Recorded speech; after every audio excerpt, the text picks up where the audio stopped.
Details చూద్దాం. తిరుపతి వార్త వారపత్రిక editor Srinivasulu ఇంటిపై రౌడీ మూకలు దాడి చేశాయి. ఇల్లు ఖాళీ చేయాలని బెదిరింపులకు దిగారు రౌడీలు.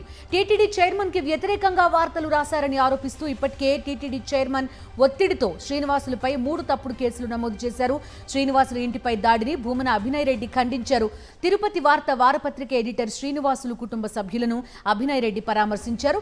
తిరుపతిలో ప్రజలకు రక్షణ లేకుండా పోయిందన్నారు భూమన అభినయ్ రెడ్డి.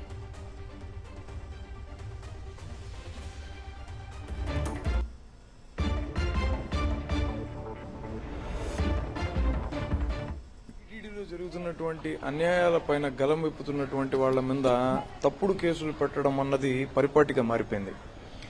టీటీడీ యాజమాన్యం మరి ముఖ్యంగా బోర్డు చైర్మన్ బిఆర్ నాయుడు గారికి సంబంధించినటువంటి వ్యక్తుల మీద బిఆర్ నాయుడు గారి మీద ఓ కథనం, విమర్శనాత్మకమైనటువంటి కథనం రాసినందుకే ఈ దాడులన్నీ మా పట్ల జరుగుతున్నాయి అన్నటువంటి ఆవేదనను బాధితులు వ్యక్తం చేస్తున్నారు. భయాన్ని కలుగజేసి తప్పిదాలను, ప్రభుత్వ తప్పిదాలను ఏ రకంగా కూడా బయటికి రానియకుండా చేయడమే లక్ష్యంగా ఇలాంటి పనులు జరుగుతున్నాయి. తింటామని మీరు కాల్ చేసేవాళ్ళు అని ఇసురు కొట్టేసి ఒక కాగితం కనిపించేసి పోయినారు. 3 రోజులకంతా కాల్ చేయాలని చెప్పేసి మళ్ళీ ఈ రోజు వచ్చి తాళం తెస్తానే ఉన్నాను. మొత్తం గేటు అంత కెమెరాలు మొత్తం పగలు కొట్టేశారు. మీరు ఖాళీ చేయకపోతే నైట్ ఎప్పుడు వస్తారో మాకు తెలియదు, మమ్మల్ని ఆడ చంపేస్తారో ఏమో మాకు తెలీదు. పులివెందుల జడ్పీటీసీ ఉప ఎన్నిక అక్రమాలపై జాతీయ ఎస్సీ ఎస్టీ కమిషన్ కు ఫిర్యాదులు చేశారు వైఎస్ఆర్సీపీ నేతలు. ఎస్సీ ఎస్టీలను ఓటు హక్కు వినియోగించుకోకుండా కూటమి ప్రభుత్వమే అధికార దుర్వినియోగానికి పాల్పడిందని ఫిర్యాదులో పేర్కొన్నారు. ఎస్టీలపై దాడులకు దిగిన రాష్ట్ర ప్రభుత్వంపై కఠిన చర్యలు తీసుకోవాలి అని వినతి పత్రంలో కోరారు. ప్రజాస్వామ్యాన్ని అపహాస్యం చేస్తూ ఉన్నారని ఎంపీ గురుమూర్తి ఫైర్ అయ్యారు. ఎన్నికలకు బదులుగా అభ్యర్థులను ప్రకటించుకుంటే సరిపోతుంది కదా అన్నారు.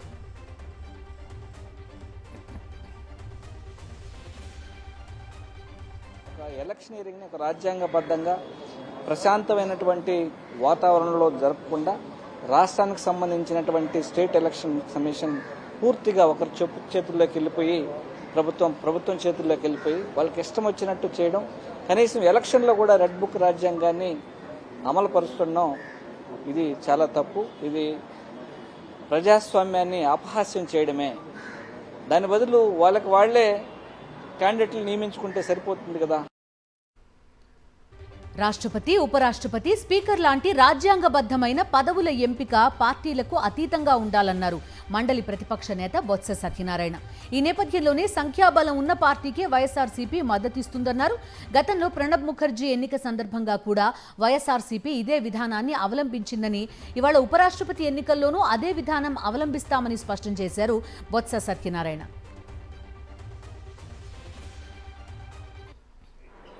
రాష్ట్రపతి, లోక్సభ స్పీకరు, అలాగే ఉపరాష్ట్రపతి అంటే సైమల్టేనియస్ గా రాజ్యసభ అధ్యక్షులు, ఈ రాజ్యాంగబద్ధ పదవులు పార్టీలకు వచ్చి దీని మీద ఆపాదించకూడదు, పార్టీలకు అతీతంగా ఉండాలి, ఇంపార్షియల్ గా ఉండాలనే దానికి మర్చి తాగకూడదనే ఉద్దేశం మరి వైసీపీ పార్టీ పుట్టిన దగ్గర నుంచి జగన్మోహన్ రెడ్డి గారు తీసుకున్నాను.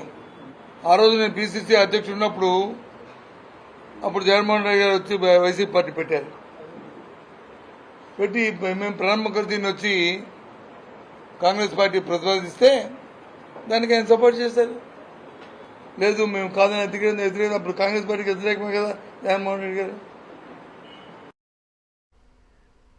మంత్రులు, ఎమ్మెల్యేల దందాలపై ఏపీ కేబినెట్ లో చర్చ జరిగింది. మంత్రుల పనితీరుపై కేబినెట్ కు అధికారులు నివేదిక సమర్పించారు.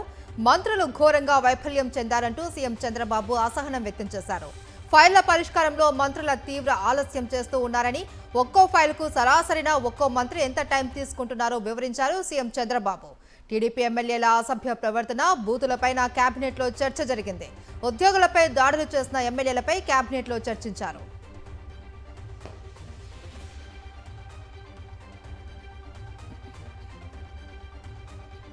ఏపీ ప్రభుత్వ ఉద్యోగులకు మళ్లీ నిరాశ ఎదురైంది. డిఏ, ఐఆర్, పీఆర్సీ కోసం చంద్రబాబు కేబినెట్ చర్చించలేదు. ఉద్యోగులంటే ప్రభుత్వానికి ఇంత నిర్లక్ష్యమా అని ప్రశ్నించారు ఉద్యోగ సంఘాల నేత వెంకట్రామిరెడ్డి. కానీ ఈ కేబినెట్లు కూడా ఉద్యోగులు నిరాశపరిచేలాగానే ప్రభుత్వం నిర్ణయం తీసుకున్నది. 15 నెలలుగా ఒక్క డిఏ కూడా ఇవ్వకుండా ఉన్న గవర్నమెంట్ ఏదైనా ఉందంటే ఈ గవర్నమెంటే. ప్లస్ అది కాక గవర్నమెంట్లోకి వచ్చిన తర్వాత 15 నెలల పాటు ఉద్యోగులకు సంబంధించి ఏ ఒక్క చిన్న బెనిఫిట్ చేయని గవర్నమెంట్ ఏదైనా ఉందంటే ఈ గవర్నమెంట్ మాత్రమే. లాస్ట్ గవర్నమెంట్ లో 5 ఏళ్లలో 12 డిఏలు ఇచ్చిండ్రు. ఉద్యోగులు రోడ్డు మీదకి వచ్చి పోరాటం చేయకముందే ప్రభుత్వం మేల్కొని ఉద్యోగులకు ఇవ్వాల్సినది ఇస్తే ఉద్యోగులు సంతోషించరు, ప్రభుత్వానికి మంచిదని చెప్పి ఈ సందర్భంగా తెలియజేసుకుంటున్నాను. టీటీడీ చైర్మన్ బీఆర్ నాయుడుపై తీవ్ర స్థాయిలో మండిపడ్డారు మాజీ మంత్రి అంబటి రాంబాబు.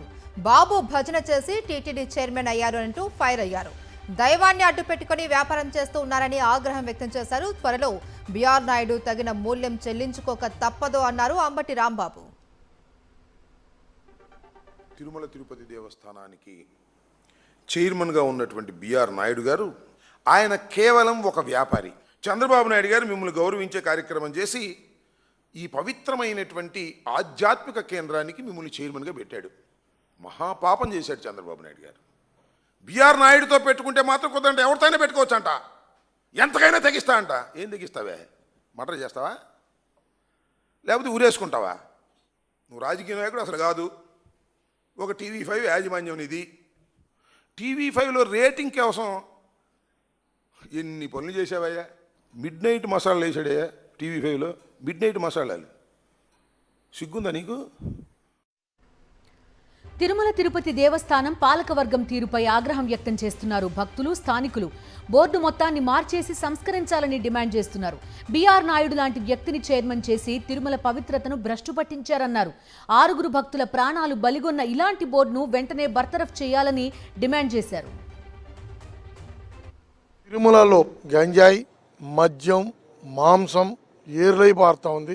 బీఆర్ నాయుడు గారు టీటీడీ చైర్మన్ వచ్చినాక తిరుమల పవిత్రాన్ని అపవిత్రంగా చేస్తున్నాడు కాబట్టి స్థానికులుగా మనోభావాలు చాలా దెబ్బతింటున్నాయి, భక్తుల మనోభావాలు దెబ్బతింటున్నాయి. కాబట్టి బీఆర్ నాయుడుతో పాటు పాలక వర్గంలో కూడా సాగనంపితే చాలా మంచిది. ఎందుకంటే భక్తుల్ని వేయాలి, దానికి సంబంధించిన సబ్జెక్టు తెలిసిన వాళ్ళు వేయాలి. ఇక్కడ రాజకీయ నాయకులు కొంతమంది వేసి పైరు వేలతో కొంతమందిని టీవీ అధిపతులను వేయడం వల్ల పవిత్ర పుణ్యక్షేత్రం ఇంత అఘాయితంగా జరుగుతున్నది. కళ్ళు ఉండి చూడలేని కబోదిలా మారింది కూటమి ప్రభుత్వం. ఉన్న పథకాలు నిలిపివేశారు, కొత్త పథకాలు ప్రారంభించలేదు. పెన్షన్లు పెంచుతామన్నారు, ఉన్న వాటిలోనే కోత పెట్టారు. నిబంధనలు, సర్టిఫికెట్ల పేరిట ఎడాపెడా అర్హులను తొలగిస్తూనే ఉన్నారు. కనీసం దివ్యాంగుల పట్ల కూడా కనికరం చూపించడం లేదు. గతంలో 80% ఉన్న వైకల్యాన్ని 40%గా మార్చి వారి వైకల్యాన్ని వెక్కిరిస్తూ ఉన్నారు.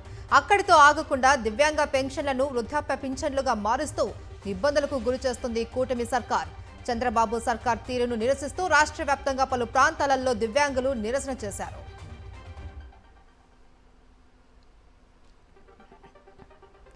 తిరుపతిలో దివ్యాంగులు ఆందోళనకు దిగారు. కూటమి ప్రభుత్వం పెన్షన్లు కట్ చేయడంపై నిరసన వ్యక్తం చేశారు. పెన్షన్లు కట్ చేస్తే తాము బతికేది ఎలా అంటూ ఆవేదన వ్యక్తం చేస్తున్నారు. దివ్యాంగుల ఆందోళనకు ప్రజా సంఘాలు మద్దతుగా నిలిచాయి.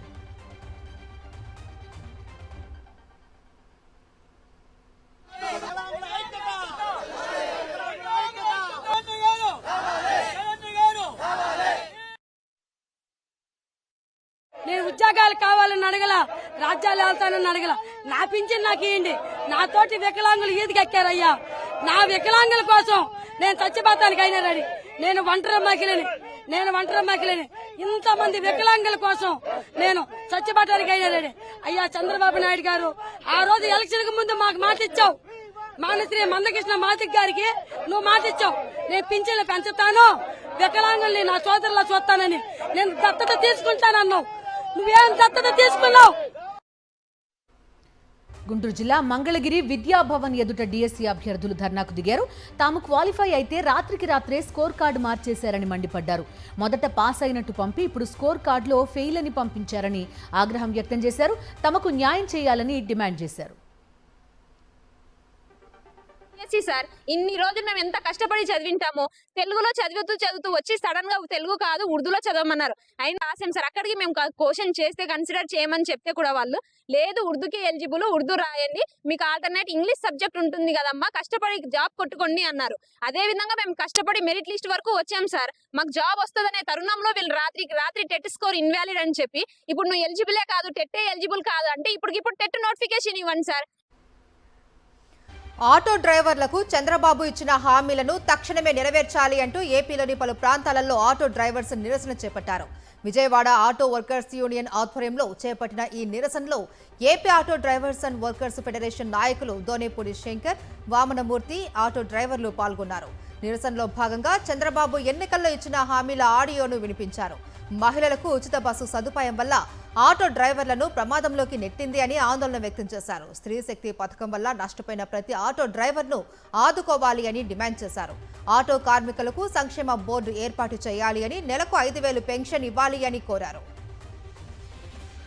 మేనిఫెస్టోలో చంద్రబాబు నాయుడు గారు ఆటో సంక్షేమ బోర్డుని ఏర్పాటు చేస్తామని చెప్పి అపరాధ రుసుము పేరుతో వేల రూపాయలు దోపిడీ చేస్తున్నటువంటి జీవో నంబర్ 2131 రద్దు చేసి ప్రెస్ జీవోని విడుదల చేస్తామని చెప్పారు. అలాగే చంద్రన్న బీమా పథకాన్ని అమలు చేస్తామని చెప్పారు. ప్రమాద బీమా హెల్త్ ఇన్సూరెన్స్ని ఇస్తామని చెప్పేసి ఆయన హామీల్లో ప్రకటించడం జరిగింది. అలాగే గ్రీన్ ట్యాక్స్ని రద్దు చేస్తామని చెప్పారు. కాబట్టి ఆటో కార్మికులు ఈ రోజున ఈ స్త్రీశక్తి పథకం వల్ల అపారమైనటువంటి నష్టం జరిగింది. కుటుంబాలు, లక్షలాది కుటుంబాలు ఈ రాష్ట్రంలో రోడ్డున పడినటువంటి పరిస్థితి ఉన్నది. ఉమ్మడి నెల్లూరు జిల్లా స్థానిక సంస్థల ఎమ్మెల్సీ మేరిగ మురళీధర్ తండ్రి మేరిగ ఆనందరావు ఇటీవల మృతి చెందారు. ఆయన కుటుంబాన్ని వైఎస్ఆర్సీపీ రాష్ట్ర కోఆర్డినేటర్ సజ్జల రామకృష్ణారెడ్డి, మాజీ మంత్రి కారుమూరి నాగేశ్వరరావు, ఎమ్మెల్సీ పర్వతరెడ్డి చంద్రశేఖర్ రెడ్డి పరామర్శించారు. ఆనందరావు చిత్రపటానికి పూలమాలలు వేసి నివాళులర్పించారు. అలాగే అక్కడికి వచ్చిన వైఎస్ఆర్సీపీ నాయకులను సజ్జల రామకృష్ణారెడ్డి ఆత్మీయంగా పలకరించారు.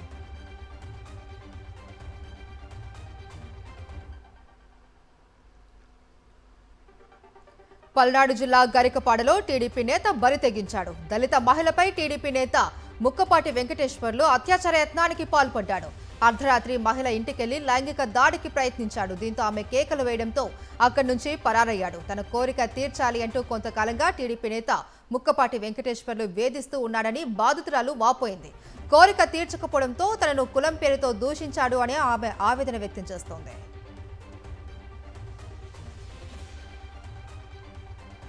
నంద్యాల జిల్లా డోన్ జనసేన ఇన్ఛార్జ్ గడ్డం బ్రహ్మం ఉద్యోగాల పేరుతో పలువురిని మోసం చేశాడు. గురుకుల పాఠశాలల్లో ఉద్యోగాలు ఇప్పిస్తామని డబ్బులు వసూలు చేశాడు. 3 లక్షలకు బేరం కుదుర్చుకుని 2 విడతల్లో ₹1,00,000 తీసుకున్నాడని దస్తగిరి అనే బాధితుడు చెప్తున్నాడు. తనకు ఇస్తానన్న ఉద్యోగంలో వేరే వాళ్లు ఉండడంతో జనసేన నేత బ్రహ్మంపై పోలీసులకు ఫిర్యాదు చేశారు.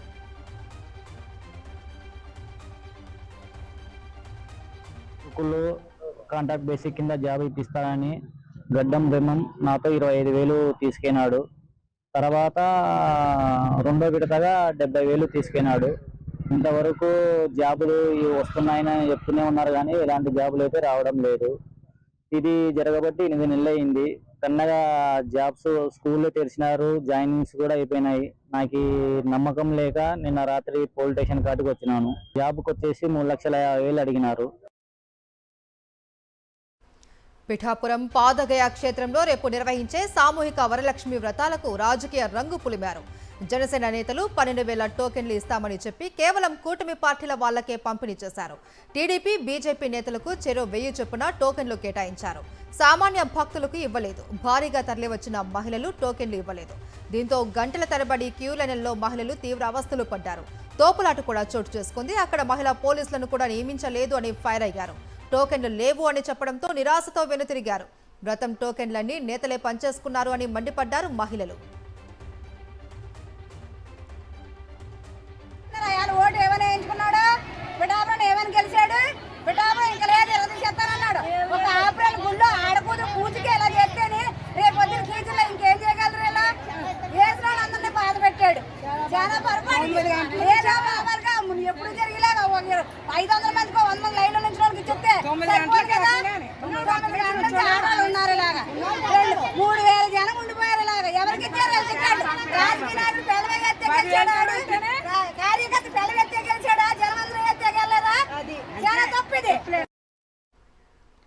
కాళేశ్వరం కమిషన్ నివేదిక రద్దు చేయాలంటూ మాజీ సీఎం కేసీఆర్ హరీష్ రావు వేసిన పిటిషన్పై విచారణ రేపటికి వాయిదా పడింది. కేసీఆర్ తరపు న్యాయవాది శేషాద్రి వాదనలు వినిపించారు. కమిషన్ నివేదిక ఇల్లీగల్ అని హైకోర్టులో వాదించారు.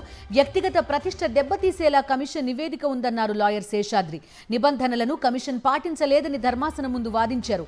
దీంతో అసెంబ్లీలో నివేదిక పెట్టక ముందే ప్రభుత్వం చర్యలు మొదలు పెడుతుందా అని ఏజీని ప్రశ్నించింది హైకోర్టు. ఇరుపక్షాల వాదనలు విన్న ధర్మాసనం విచారణను రేపటికి వాయిదా వేసింది. సీఎం రేవంత్ రెడ్డిపై తీవ్ర స్థాయిలో ధ్వజమెత్తారు BRS working president KTR. Urea కోసం రైతులు చెప్పులను క్యూ లైన్లో పెట్టి వేచి ఉన్న ఫోటోను ఎక్స్లో పోస్ట్ చేసిన ఆయన, ఈ ఫోటోను ఫ్రేమ్ కట్టించుకుంటావో మెడలో వేసుకుని ఊరేగుతావో నీ ఇష్టమని పేర్కొన్నారు. నీ పాలనకు దక్కిన అసమర్థ ఆస్కార్ అవార్డు ఇది అని ఎద్దేవా చేశారు కేటీఆర్. తెలంగాణకు యూరియా ఇచ్చిన వారికి ఉపరాష్ట్రపతి ఎన్నికల్లో బీఆర్ఎస్ మద్దతు ఇస్తుందంటూ కేటీఆర్ చేసిన వ్యాఖ్యలను ఖండించారు మంత్రి పొన్నం ప్రభాకర్. యూరియాను రాష్ట్ర ప్రభుత్వానికి పంపిణీ చేయాల్సింది కేంద్రమేనని, అది ఉమ్మడి ప్రభుత్వాల పరిధిలోనిది కూడా కాదనే విషయం కేటీఆర్కు తెలీదా అని ఎద్దేవా చేశారు పొన్నం. తెలంగాణ పట్ల వివక్ష చూపెట్టి భారతీయ జనతా పార్టీ అనేకమైనటువంటి కంప్యూటర్లకు సంబంధించినటువంటి లేదా ప్రత్యేకించి నిధులకు సంబంధించి రైల్వే పరంగా కావచ్చు, ఇతరత్ర ఇన్ఫ్రాస్ట్రక్చర్ కావచ్చు, పక్కన ఆంధ్రప్రదేశ్కు కూడా అధిక నిధులు ఇస్తే తెలంగాణ పట్ల అన్యాయం జరిగితే ఇక్కడటువంటి ఇద్దరు మంత్రులు కానీ భారతీయ జనతా పార్టీ మౌనంగా ఉంటుంది. వారికి వత్తాసు పలుకుతున్నట్టుగా టీఆర్ఎస్ పార్టీ కూడా తందాన అంటుంది తప్ప ఎక్కడ భారతీయ జనతా పార్టీని టార్గెట్ చేసే ప్రయత్నం చేస్తలేదు. తెలంగాణకు వాటా ప్రకారం పూర్తిగా యూరియా అందిస్తామన్నారు కేంద్ర మంత్రి కిషన్ రెడ్డి. యూరియా లేదంటూ కాంగ్రెస్ మంత్రులు తరచూ చేసిన వ్యాఖ్యల వల్లే కృత్రిమ కొరత ఏర్పడిందన్నారు. త్వరలోనే రాష్ట్రానికి 50,000 మెట్రిక్ టన్నుల యూరియా అందిస్తామని తెలిపారు. విదేశాల నుంచి వచ్చే యూరియాలో కూడా తెలంగాణకు భాగస్వామ్యం ఉంటుందన్నారు. ఇప్పటి వరకు 76,000 కోట్ల రూపాయల యొక్క సబ్సిడీ యూరియా మీద కేంద్ర ప్రభుత్వం ఇచ్చింది. 10,000 మెట్రిక్ టన్నులు ఒక తమిళనాడు కరైకల్ పోర్టు నుంచి తెలంగాణకు వస్తుంది. ఇఫ్కో నుంచి 15,000 మెట్రిక్ టన్నుల యూరియా తెలంగాణకు వస్తుంది. క్రిబ్కో నుంచి కూడా మరొక 17,500 మెట్రిక్ టన్నులు. అదే కాకుండా ముంబైలో ఆర్సీఎఫ్ 7,500 మెట్రిక్ టన్నుల యూరియా, సిఎఫ్ అక్కడి నుంచి కూడా 2,500 మెట్రిక్ టన్నుల యూరియా మన తెలంగాణకు వస్తుంది. అంటే దాదాపు 50,000 మెట్రిక్ టన్నుల యూరియా మరి ట్రాన్సిట్లో ఉంది. త్వరలోనే దాన్ని ట్రాన్స్పోర్ట్ చేసుకుంటారు. ఇంపోర్టెడ్ యూరియా కూడా మరి 35,000 మెట్రిక్ టన్నులు వస్తుంది. దాంట్లో కూడా మన తెలంగాణకి ఇస్తాము. టీఎన్జీఓ జంగ్ సైరన్ కు పిలుపునిచ్చింది. సెక్రటేరియట్ వేదికగా జంగ్ సైరన్ కు పిలుపునిస్తున్నట్లు టీఎన్జీఓ నాయకులు ప్రకటించారు. ఉద్యోగుల సమస్యలపై ప్రభుత్వం స్పందించడం లేదు అని, 63కి పైగా సమస్యలు ఉంటే ఒక్క డిఏ మాత్రమే ఇచ్చారు అని తెలిపారు. ఉద్యోగులవి గొంతమ్మ కోరికలు కావు అని, వాటిని నెరవేర్చాలి అని డిమాండ్ చేశారు టీఎన్జీఓ నాయకులు. మమ్మల్ని పూర్తిగా రోడ్ల మీదకి తీసుకురాకండి. ఒక్కసారి వచ్చిన తర్వాత మా చేతిలో కూడా ఉండదు, పరిస్థితి మా కంట్రోల్లో ఉండే అవకాశం లేదు. కాబట్టి దయచేసి దీన్ని మీ ద్వారా ప్రభుత్వానికి, అదేవిధంగా మా ప్రాథమిక సభ్యులందరికీ కూడా జిల్లాలో దీనికి ఉద్యమం అంటే ఏదో యుద్ధం అని కాదు, మా సమస్యల సాధన కొరకు ఏ రాజకీయ పార్టీలని ఇన్వాల్వ్ కానివ్వం. ఉద్యోగులుగా మేము 15 లక్షల మంది ఉన్నాం. మా హక్కుల సాధన, మా డిమాండ్ల సాధన, మా సంక్షేమం రాయితీలు గొంతెమ్మ కోరికలు కావు. వారసత్వంగా వస్తున్న భూమిని రిజిస్ట్రేషన్ చేయడానికి ఆర్ఐ లంచం అడిగాడని రైతు ఒంటిపై పెట్రోల్ పోసుకుని ఆత్మహత్యాయత్నం చేశాడు. ఘటన సిద్దిపేట జిల్లా చిన్నకోడేరు తహసీల్దార్ కార్యాలయంలో జరిగింది. చిన్నకోడూరు మండలంలోని గోనేపల్లి గ్రామానికి చెందిన రాజు అనే రైతు తమ బంధువులు తమ ఆస్తిని ఇతరులకు రిజిస్ట్రేషన్ చేయాలని చూస్తున్నారని, దీన్ని ఆపాలని తహసీల్దార్కు, ఆర్డీఓకు ఎన్నిసార్లు వినతి పత్రాలు ఇచ్చినా పట్టించుకోలేదని వాపోయాడు. క్షేత్రస్థాయిలో భూమిని పరిశీలించిన ఆర్ఐ మల్లికార్జున్ భూమి తన పేరుపైకి మార్చడానికి 5 లక్షల రూపాయలు డిమాండ్ చేసినట్టు బాధిత రైతు రాజు ఆరోపించాడు. హైదరాబాద్ మియాపూర్లో తీవ్ర విషాద ఘటన జరిగింది. ఒకే కుటుంబానికి చెందిన 5గురు అనుమానాస్పద రీతిలో మృతి చెందారు. ఈ ఘటన స్థానికంగా కలకలం రేపింది. మృతదేహాలను పోలీసులు స్వాధీనం చేసుకున్నారు. వారంతా ఒకే కుటుంబానికి చెందిన వారిగా స్థానికులు చెబుతున్నారు. ఆత్మహత్య చేసుకున్నట్లు పోలీసులు అనుమానిస్తున్నారు.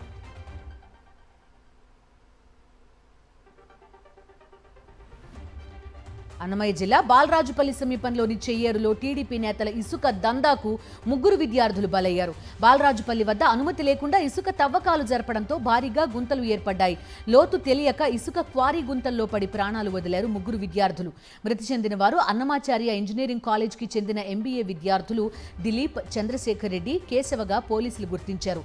గతంలో మంత్రి రాంప్రసాద్ రెడ్డి అనుచరుల అక్రమ ఇసుక దందాను సాక్షి బయటపెట్టినా అధికారులు చర్యలు తీసుకోలేదు.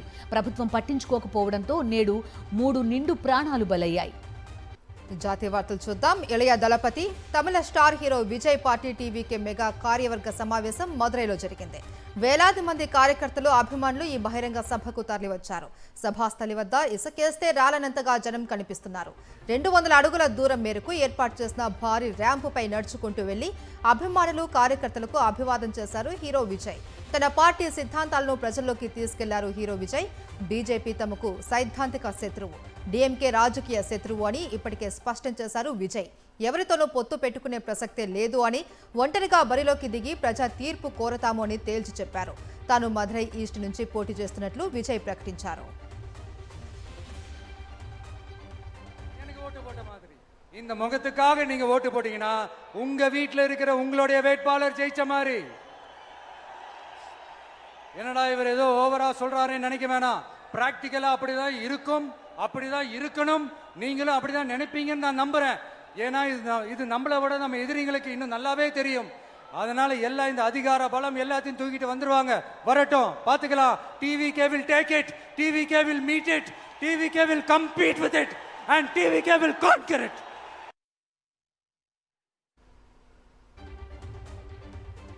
మధురైలో జరిగిన టీవీకే మహానాడులో విషాదం చోటు చేసుకుంది.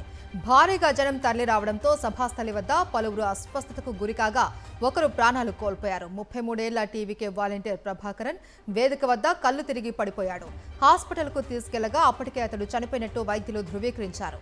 400 మంది వరకు స్పృహ తప్పి పడిపోయినట్టు సమాచారం.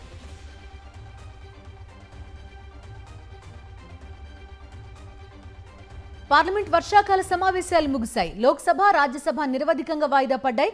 విపక్షాల నిరసనల మధ్య చివరి రోజు ఎలాంటి చర్చ లేకుండా లోక్సభను వాయిదా వేశారు స్పీకర్ ఓం బిర్లా. ఈ సెషన్లో విపక్ష కూటమి సభ్యులు వ్యవహరించిన తీరుపై ఆయన అసంతృప్తి వ్యక్తం చేశారు. సభ లోపల వెలుపల నిరసనలు, నినాదాలు చేయడం, ప్లకార్డులు ప్రదర్శించడం వంటి ఘటనలను ఆయన ప్రస్తావించారు. ఇది సభా మర్యాద కాదన్నారు. కొందరు విపక్ష సభ్యులు ఉపయోగించిన భాషను సైతం స్పీకర్ ఓం బిర్లా తప్పుబట్టారు. సభ గౌరవాన్ని పరిరక్షించుకోవాల్సిన బాధ్యత సభ్యులపై ఉందన్నారు ఓం బిర్లా. వర్షాకాల సమావేశాల్లో లోక్సభ మొత్తం 12 బిల్లులు ఆమోదించింది. ఇందులో కీలకమైన ఆన్లైన్ గేమింగ్ నియంత్రణ బిల్లుతో పాటు income tax bill, taxation laws సవరణ bill, national sports bill, anti doping bills ఉన్నాయి. ఆన్లైన్ గేమింగ్ నియంత్రణ బిల్లు 2025కు పార్లమెంట్ ఆమోదం తెలిపింది. ఉభయ సభల్లో ఎలాంటి చర్చ లేకుండానే గేమింగ్ బిల్లును ఆమోదించింది కేంద్ర ప్రభుత్వం.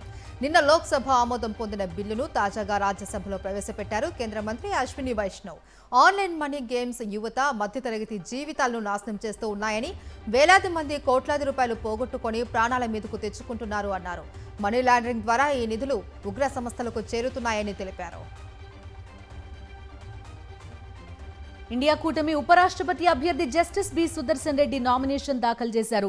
రిటర్నింగ్ అధికారి, రాజ్యసభ సెక్రటరీ జనరల్ పీసీ మోదీకి నామినేషన్ పత్రాలు అందజేశారు. కాంగ్రెస్ అధ్యక్షుడు మల్లికార్జున ఖర్గే, ప్రతిపక్ష నేత రాహుల్ గాంధీ, ప్రియాంక వాద్రా సహా పలువురు ఇండియా కూటమి నేతలు ఈ కార్యక్రమంలో పాల్గొన్నారు. రాజ్యాంగ విలువలపై నిబద్ధత, వినయ భావంతో నామినేషన్ దాఖలు చేసినట్టు తెలిపారు జస్టిస్ సుదర్శన్ రెడ్డి.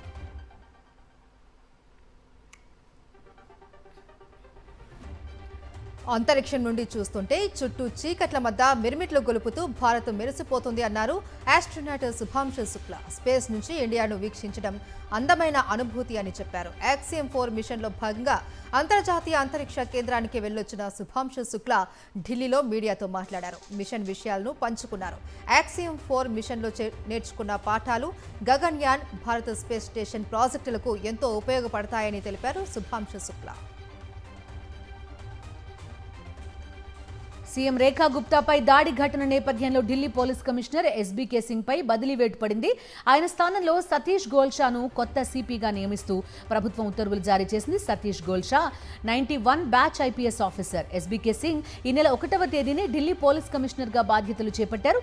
ఇంతలోనే ఆయనపై వేటు పడింది.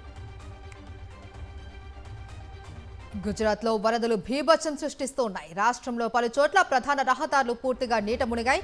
దాంతో రాకపోకలు స్తంభించాయి. పలు వాహనాలు వరదల్లో చిక్కుకున్నాయి.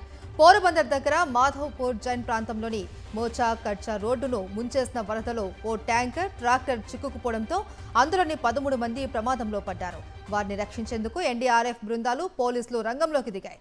తొలుత డ్రోన్ల సాయంతో వరదలో చిక్కుకున్న వారిని పరిస్థితిని పరిశీలించారు. తర్వాత సహాయక చర్యలు చేపట్టారు.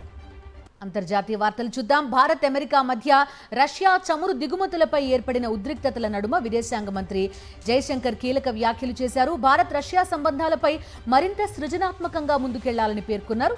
ఇందులో భాగంగా భారత్లోని కంపెనీల్లో పెట్టుబడులు పెట్టాలని రష్యా కంపెనీలను ఆహ్వానించారు. మాస్కోలో Russia first deputy prime minister Denis మంట్రోవ్తో భేటీ అయ్యారు. వాణిజ్యం, ఆర్థిక, సాంకేతిక, సాంస్కృతిక అంశాలపై విస్తృతంగా చర్చలు జరిపారు. అమెరికా అధ్యక్షుడు డొనాల్డ్ ట్రంప్ భారత్పై భారీగా సుంకాలు విధించడాన్ని మరోసారి తప్పుపట్టారు. ఐక్యరాజ్య సమితి యుఎస్ మాజీ రాయబారి నిక్కీ హేలీ న్యూఢిల్లీతో వివాదాలను వీలైనంత త్వరగా పరిష్కరించుకోవాలి అని వాషింగ్టన్ను హెచ్చరించారు. భారత్తో స్నేహం కోల్పోతే అది అమెరికాకు వ్యూహాత్మక వైఫల్యమే అవుతుందని ఓ వార్తాపత్రికకు రాసిన ఆర్టికల్లో నిక్కీ పేర్కొన్నారు. ఢిల్లీని స్వేచ్ఛాయుత భాగస్వామిగా పరిగణించాలి అని, చైనాలాగా ప్రత్యర్థిగా చూడకూడదు అన్నారు.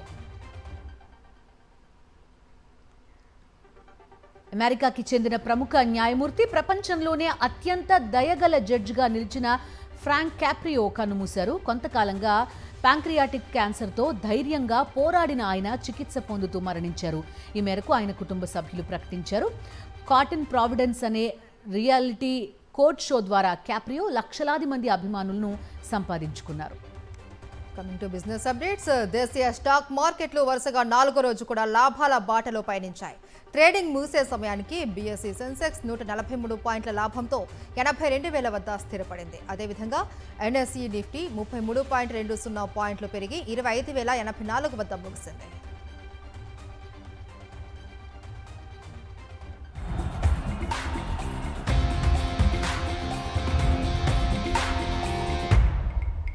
స్పోర్ట్స్ అప్డేట్స్ చూద్దాం. ఒలింపిక్స్ 2036 నిర్వహణ కోసం కేంద్ర ప్రభుత్వం బిడ్ వేసేందుకు సిద్ధమైంది.